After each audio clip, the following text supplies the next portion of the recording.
未來20-30年我哋要擔心嘅事，得一個分享啲好嘢。我之前講過，未來20-30年我哋唔需要再成日煩住樓、車錢、仔女教育呢啲嘢，而係要睇邊個身體更健康，邊個屋企少一個病人。我自己經歷過，以前人我傾偈最多問事業、問感情，而家越來越多係問健康。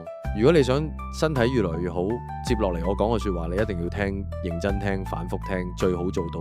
我由細體弱多病，就係靠以下幾點慢慢調返好。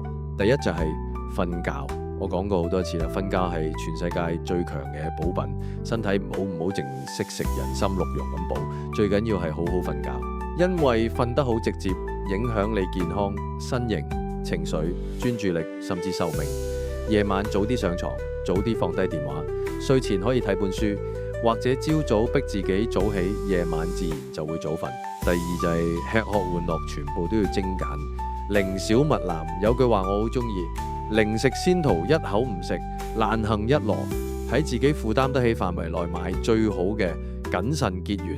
第三就係少八卦，成日東家長西家短，七大姑八大姨咁講，其實蝕緊自己氣血。現代人最大嘅氣血消耗唔係做嘢辛苦，而係收唔到口同停唔到腦，成日諗七想八，念頭轉唔停，點會唔虛呢？記住，道家話少思寡欲先至最養氣血。第四，獨處，獨處係最高級嘅養生。當一個人靈魂越高級，就越享受獨處。